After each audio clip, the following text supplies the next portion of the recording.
Bienvenido a Entre Nosotros on CCP TV, the Emmy Award-winning channel of Community College of Philadelphia.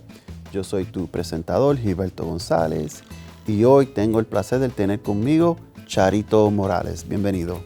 Un placer estar aquí contigo, Gilberto. Como siempre. Lo que vamos a hacer es, tenemos la serie de hablar un poquito de la historia de Puerto Rico. Vamos a empezar, la última vez terminamos con Albizu Campos. Ahora vamos a hablar un poquito de los contemporáneos como Filiberto Ojeda, lo que pasó con los macheteros y todo eso.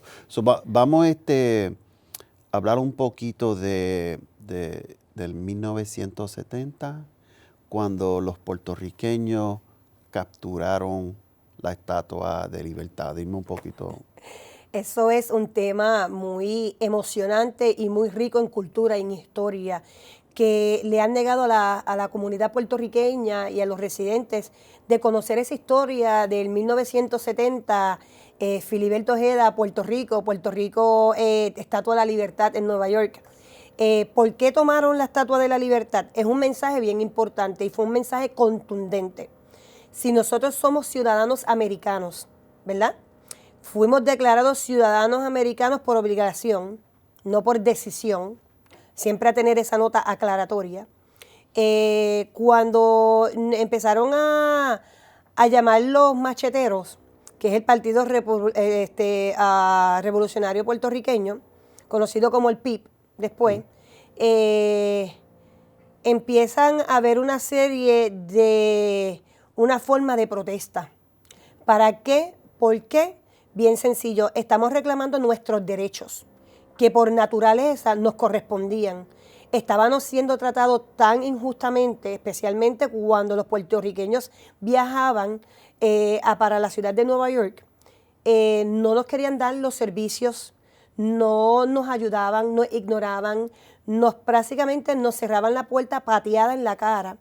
Ahí donde todos nuestros compañeros compatriotas empezaron a reunirse en masa y empezar a decir, tenemos que hacer algo, tenemos que alzar la voz, tenemos que defendernos, porque esto que está pasando no es justo y no es normal y no podemos dejarle pasar este trato cruel hacia nosotros, hacia los puertorriqueños que vinimos a trabajar los campos en aquellos tiempos, nuestros ancestros, ¿ves?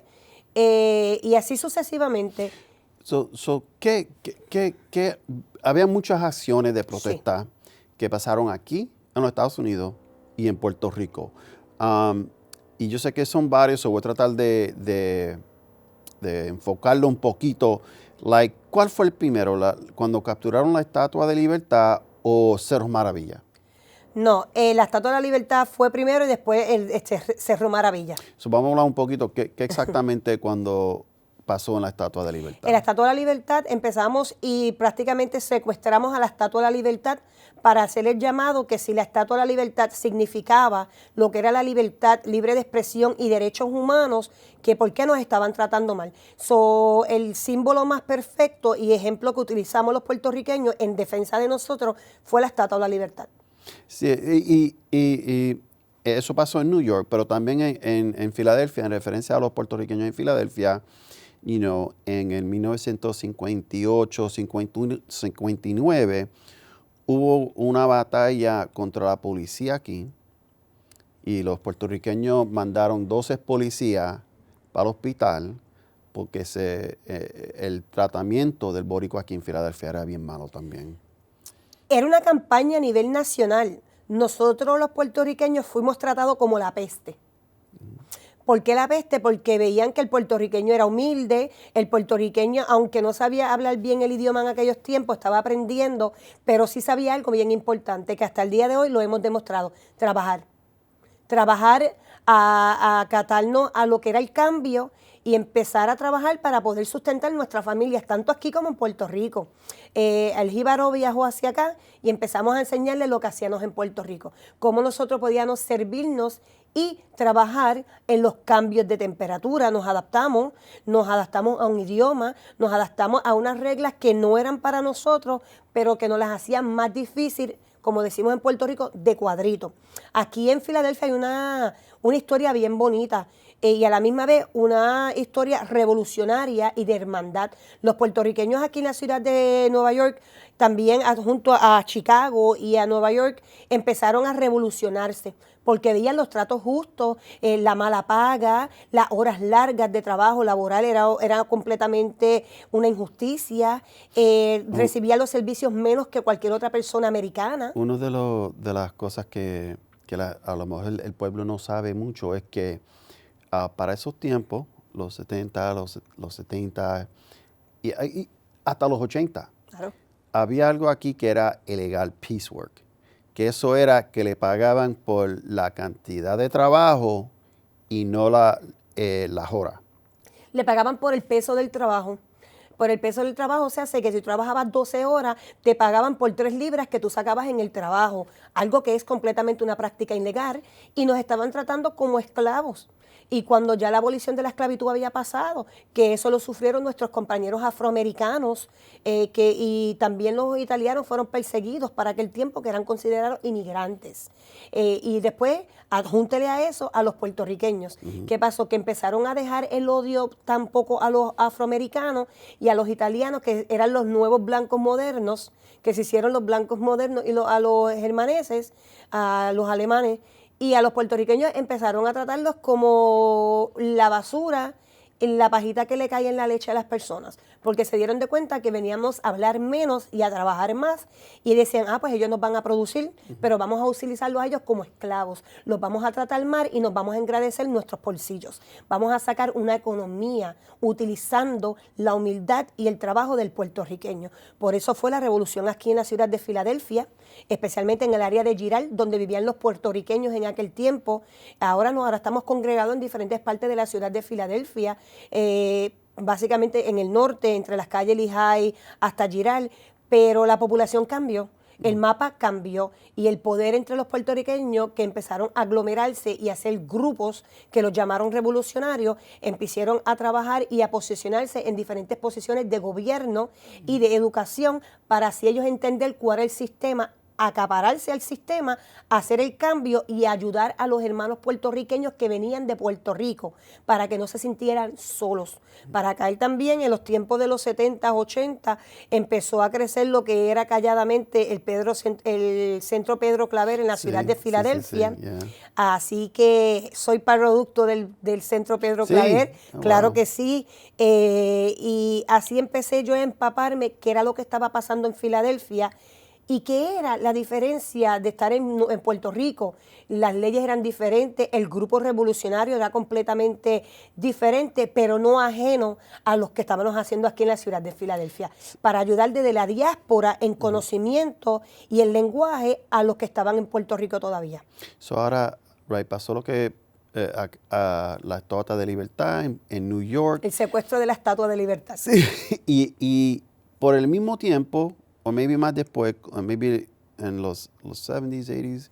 En el 75, el 78. Que pasó el Cero Maravilla. Háblame un poquito de eso, que eso fue algo bien triste. El Cero Maravilla, para aquel tiempo estaba el ex gobernador de Puerto Rico como gobernador, que fue Romero Barceló. Hubieron un montón de problemas, dicen hasta el día de hoy, que él dio la orden de matar a estas personas, a estos jóvenes, en el Cerro Maravilla, porque se decían que ellos ni que eran unos espías y estaban espiando o estaban buscando información para derrocar al gobierno puertorriqueño o hacer una forma de revolución, porque acuérdate, la denominación del Partido Revolucionario Puertorriqueño lo llamaban los macheteros. Y en Puerto Rico la ignorancia de la gente era que decían, allá vienen los macheteros, vienen a picarnos, vienen a matarnos, porque nosotros tenemos que tener a Puerto Rico independiente, ellos no quieren la estadidad. Acuérdate que ese era el dulce de Puerto Rico en aquel tiempo, venderle a Puerto Rico, que hasta ahora gracias a Dios no se ha dado, que es ser el Estado 51. Ser un Estado de Estados Unidos. Y ellos empezaron a poner la presión y él ordenó Él ordenó el asesinato de estos jóvenes. Sí, Pero salió inocente por el poder, por el juego de poder que tienen los jueces y los fiscales en Puerto Rico, que no trabajan para el pueblo, sino trabajan para los políticos corruptos que le siguen tapando las fechorías que ellos hacen y nunca van a pagar por sus crímenes, como Romero Barceló nunca pagó por sus crímenes. Sí, esa historia de Cerro Maravilla, ellos hicieron un movie. Claro que sí. Y con Andy García. Con Andy García, eso fue. Y lo que me fascinó es que años después, después que pasó Cerro Maravilla, descubrieron que eso era un setup, que eso era un plan del gobierno, de la FBI, con estos jóvenes. Estos jóvenes subieron allá en verdad con ni con idea de lo que iba a pasar, o en verdad iban a hacerlo. Yo sé que iban a hacer una maldad, pero una maldad tan grande, una protesta. Y bendito, la FBI lo cogieron y lo mataron a tiro. El FBI estaba trabajando porque a ellos les convenía que Puerto Rico fuera Estado 51. Y ellos hicieron ver que estos jóvenes iban a hacer una maldad. Pero la realidad fue que ellos los llevaron y los secuestraron y los llevaron al Cerro Maravilla. Sí. Y allí, como no era populado, no iba a haber testigos, ahí fue donde los acribillaron para hipócritamente mandar un mensaje al pueblo puertorriqueño, especialmente al Partido Revolucionario Puertorriqueño, de que ellos estaban en control y que si alguien más se oponía al gobierno americano y a la administración de Romero Barceló, iba a terminar asesinado. Por eso se llamó el Cerro Maravilla. Exacto. Y después más, seguimos la historia esta de revolución en Puerto Rico. Claro. Llegó un punto que había un señor que se llamaba Filiberto Ojeda. Y él, y yo no sé toda la historia completa, pero yo sé que había un robo en Hartford, Connecticut. Para ese tiempo era la Wells Fargo. Wells Fargo, que era el robo más grande en el Estados Unidos y no tenían evidencia de quién lo hizo, cómo pasó, pero una de las personas que le echaron los cargos fue a Filiberto Ojeda. Hablan un poquito de Filiberto. Ladrón que le roba a ladrón tiene 1000 años de perdón. Wells Fargo, el gobierno americano siempre le ha robado a Puerto Rico. Por eso Puerto Rico no es independiente, porque Estados Unidos, para subsistir, necesita a nosotros los puertorriqueños, que nosotros mantenemos a Estados Unidos. En cierta forma, Estados Unidos no nos mantiene. Por eso hubo un robo del vagón de la Wells Fargo, que es donde se carga el dinero de diferentes bancos, o por ejemplo de la bolsa de valores. Pues tiene un trabajo importante esa compañía, ¿verdad? Pero el dinero que se lava a través de la Wells Fargo también es dinero sucio, es dinero de mafia, de los collares blancos. Puerto Rico estaba siendo saqueado a diestra y siniestra, hacían lo que le daba la gana, hasta el día de hoy siguen haciendo lo que les da la gana, tanto así que no tenemos hasta ayuda después de los desastres. Y en ese tiempo, que en paz descanse y con honor, Filiberto Ojeda hizo lo que tenía que hacer, aunque no trabajó solo, como dicen, pero nunca tuvieron evidencia, porque él es inocente hasta el día de hoy. Él fue inocente, y si no lo fue, no importa, como quiera lo aplaudimos. Y hicieron un robo en Hartford, Connecticut, de un truck de la Wells Fargo, y se llevaron unos cuantos millones de dólares. Y supuestamente dijeron que ese dinero lo llevaron a Puerto Rico, lo repartieron en Puerto Rico, y ese dinero lo utilizaron para ellos agruparse, reagruparse y tener una fuente de economía para pelear en contra del gobierno americano, ¿verdad? Fueron muchas teorías de que se hablaron muchos temas ignorantes, temas que mucha gente por ignorancia añadieron, y empezaron a decir que Filiberto era un terrorista, que él era un masacrador, que él era un asesino, que él era un violador, que él era un maltratador, y que era una persona violenta, que tuvieran cuidado. que donde quiera que lo vieran, que por favor llamaran al FBI. El FBI lo asesina completamente hace pocos años atrás y en Estados Unidos, en Puerto Rico, a él se le declaró inocente. Exacto. Ahí donde vamos. En Puerto Rico lo declararon inocente. Al declararlo inocente en Puerto Rico, querían aquí los Estados Unidos, porque por sus propios medios ilegales y racistas, querían volver a enjuiciarlo, un double jeopardy aquí en Double Estados jeopardy. Unidos. Y Que eso es ilegal, eso es ilegal. Todo el mundo tiene que saber que tú no puedes ser tratado para el mismo crimen Correcto, 2 veces. correcto. Y la primera vez él fue inocente y la segunda trataron de...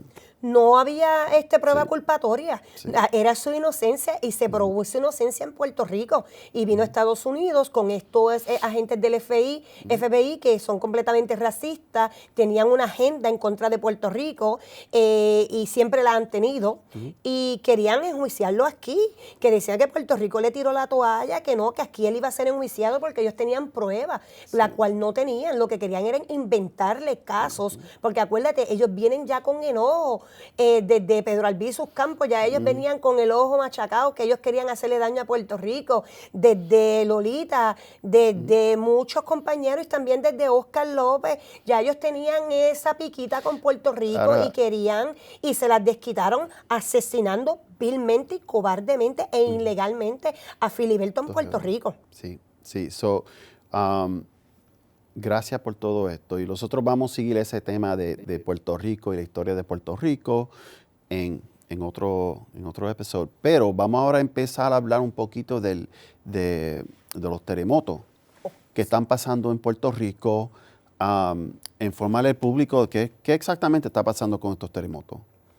Bueno, estamos en el 2020.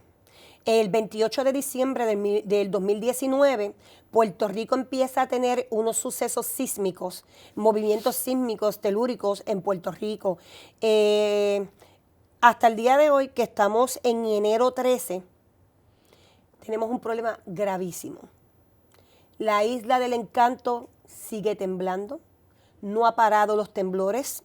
El área sur de Puerto Rico, entre los pueblos de Salinas, Guayama, Guayanilla, Yauco, Ponce, Juana Díaz, hasta San Germán y Mayagüez, están siendo completamente destruidos por los sismos que están ocurriendo en Puerto Rico, desde magnitud 3.1 hasta 6.4 en las caras de Richard. ¿Qué pasa? Que ahora mismito no tenemos un control de por qué está pasando esto. Sí, las placas tectónicas y hay un movimiento bastante fuerte. No tener control sobre eso, porque no es lo mismo lidiar con un huracán que con un terremoto que viene de momento, tú no te lo esperas y se están destruyendo. Tenemos casas destruidas, tenemos hospitales destruidos, tenemos escuelas destruidas en toda su totalidad, tenemos personas envejecientes en la calle durmiendo, pacientes de hospitales en el parking lot. Vamos cubrir un poquito enfocar un poquito, por ejemplo, cuántos hospitales han sido impactados, cuántos cerraron, y qué se está haciendo para ayudar al pueblo en cuestión de los hospitales. Estos sismos acaban de agravar la situación de Puerto Rico. El sistema de salud de Puerto Rico es precario, no sirve, no tiene ningún tipo de consistencia para los pacientes como tal.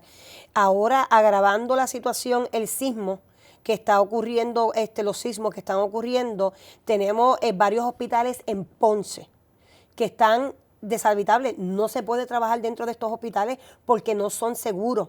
¿Y qué pasa? El Hospital Damas en Ponce está agrietado y estos pacientes han sido transportados hacia el área del estacionamiento, lejos del hospital como tal, para poder atender a estos pacientes por motivos de seguridad.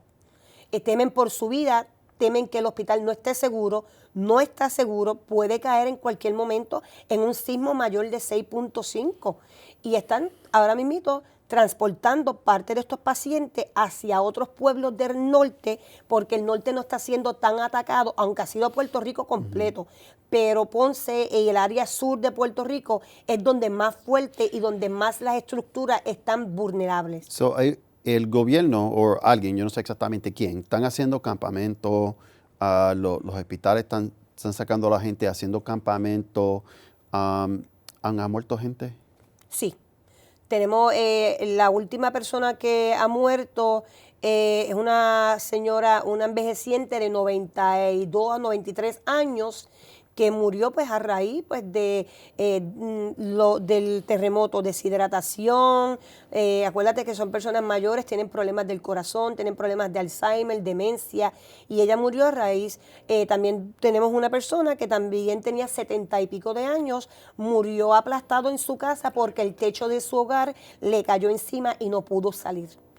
Que estos son específicamente por el terremoto, y pues que las casas no son seguras y le están cayendo a las personas encima.